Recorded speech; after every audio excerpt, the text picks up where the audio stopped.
Hi, this is Ray Wrights, Chief Technology Officer for the Chapel Hill Carrboro City Schools.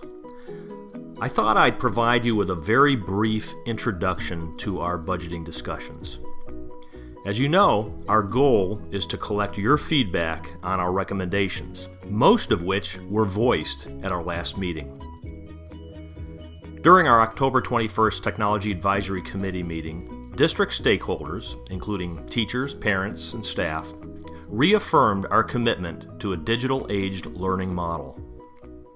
There are several driving forces that are mandating this change. First off, two legislative actions, Session Law 2013-12, House Bill 44, which is transitioning funding from textbooks to funding digital materials. Two other session laws are focused on developing and implementing digital teaching and learning standards for teachers and schools. In addition to these legislative mandates, we acknowledge that the world has changed. The factory model of education does not create graduates with the skills needed to thrive in today's ever-changing world. During our meeting, we also discussed North Carolina's Digital Learning Plan.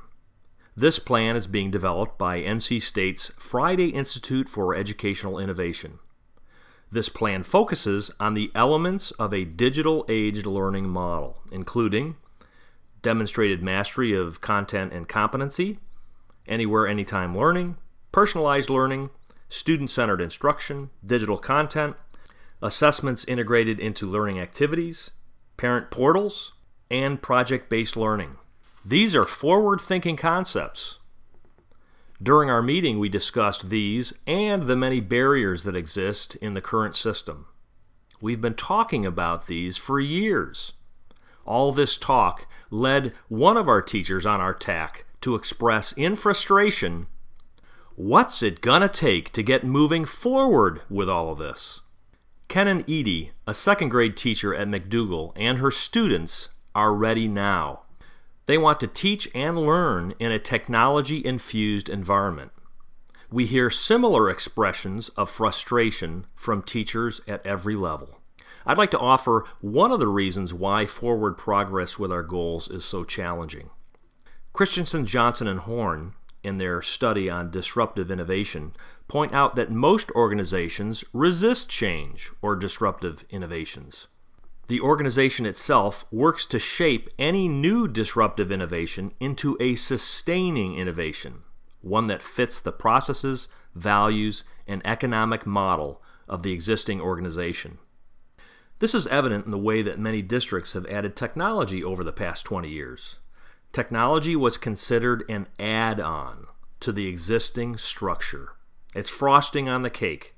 Putting a few computers in the back of classrooms or having a few mobile computer carts that teachers could check out are examples of this. This is also evident in our budgeting for technology. If there was any funding remaining in fund balance, we considered a major upgrade or the purchase of additional student computers. These are tweaks on the periphery. They are add-ons.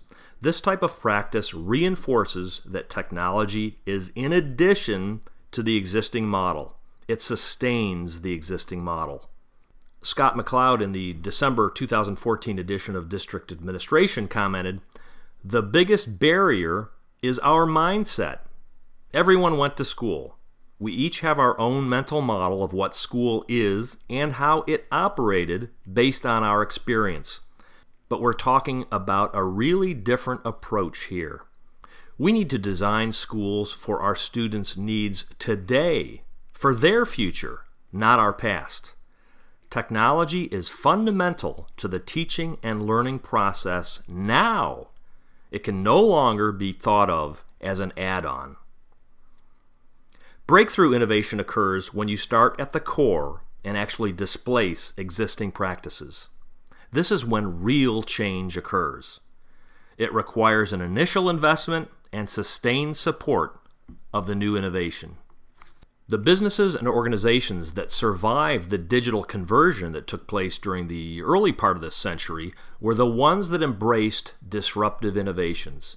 They transformed themselves by investing in people, changing paradigms, and technology. The state's digital learning plan is challenging us to make that transformation now by focusing on 4 main areas: technology infrastructure and devices, human capacity, content and instruction, and funding and policy. Investments and a commitment to sustained support in these 4 areas is what it's going to take for us to achieve our goals. This will require disruption and a change to our existing model.